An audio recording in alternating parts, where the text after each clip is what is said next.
everyone, Namaste, my name is Mary and today we're going to talk about the important documents that you need to bring with you when you're planning to travel to India as a girlfriend, as a fiancé, or as a spouse of an Indian guy. So now this is only applicable for an adult who's planning to go to India, and if you have a kid, then that is a different topic since you have to process a different requirements for them. So since this is specifically curated for, put together for Filipinas, then I will be speaking in Filipino. May mga nagme-message at nagtatanong din sa akin kung ano daw mga importanteng dokumento na kailangan nilang dalhin kapag pupunta na sila sa India. Iba-iba ang kanilang sitwasyon. May mga Filipinas na nagsasabi na girlfriend pa lang sila, na gusto nilang pumunta sa India para mag-travel lang to know more about the country, to know more about the culture or the traditions, mga pagkain. Tapos, fiancé na sila. Also, meron ding nagtatanong na they are already married sa Pinas. Kaya kung isa ka sa tatlong categories na ito, then be sure to watch it till the end or skip mo na lang sa part na kung saan gusto mong malaman ang sagot sa tanong mo. Ang unang category natin is when traveling to India for a holiday for less than a month or little over a month as a girlfriend. Ito yung travel na hindi mo kailangan na magstay for a long time, like not more than 45 days, I guess. Just to spend time with the guy and, just to explore the place. First is the tourist visa, return plane ticket, national ID or any valid IDs, hotel booking receipt, and vaccination card or certificate.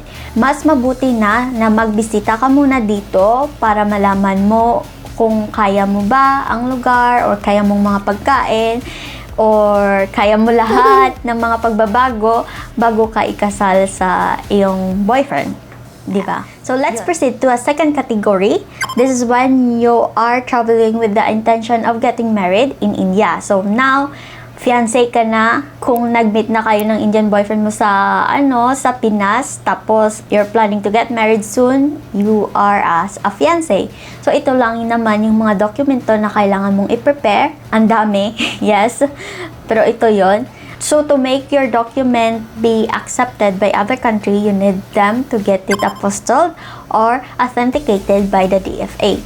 So, unang requirement is the Sinomar, birth certificate, PSA copy, and the passport, valid IDs or national ID if you have, and then the CFO certificate, Indian visa, parent IDs, return tickets, sponsorship letter, invitation letter from your fiancé, 6 months bank statement, passport of your fiancé, passport size photos.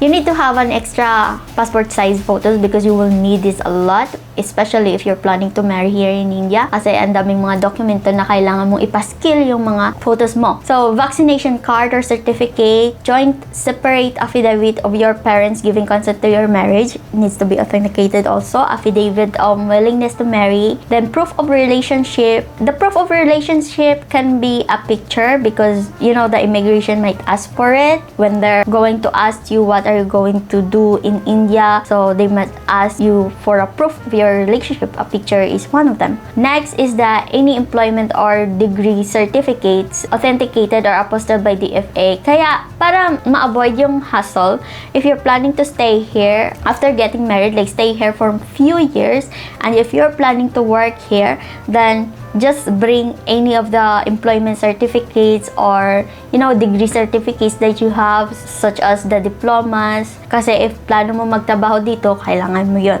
Ito lang naman ang mga documents na kailangan mo sa pagproseso ng kasal nyo dito sa India. Ito rin yun mga kailangan ng immigration, such as the proof of your relationship.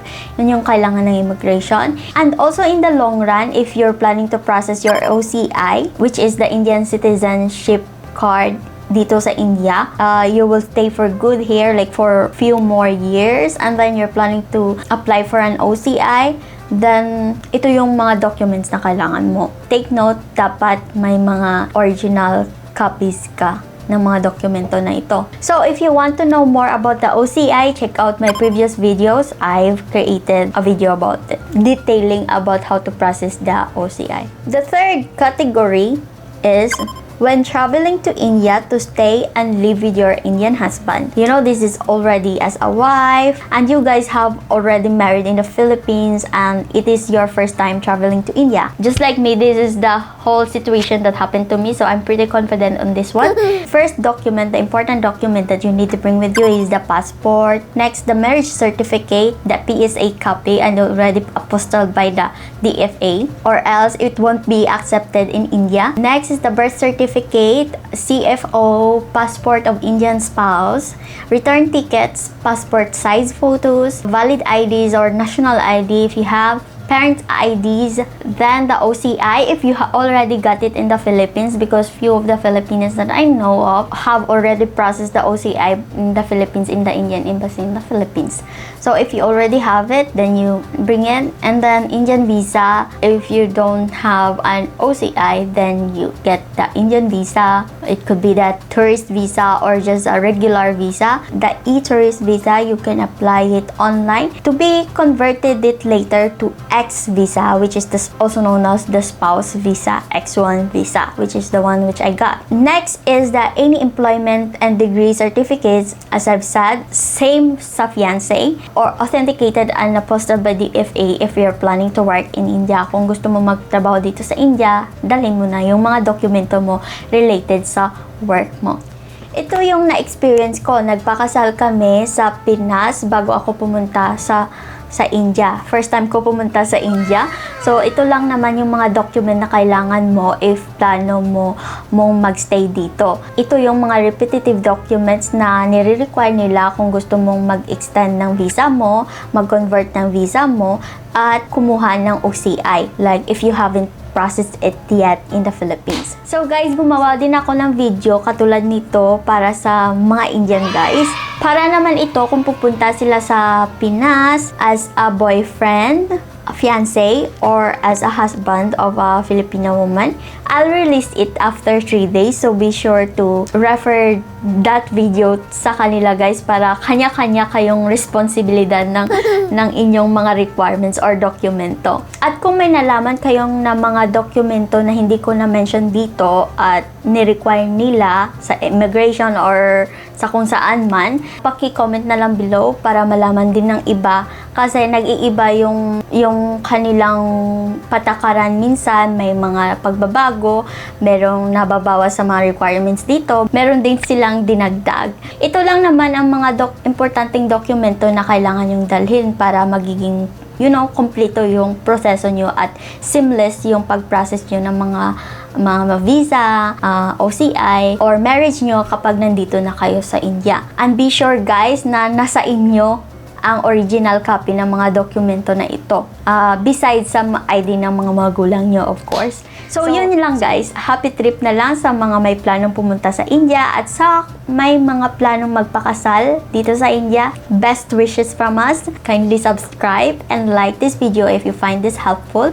And comment it below guys para malaman ko din kung helpful ba talaga siya. At kung may mga suggestions kayo sa mga topic na kailangan kong cover and i-improve sa video na ito, then kindly comment it below. Thank you and see you in the next video.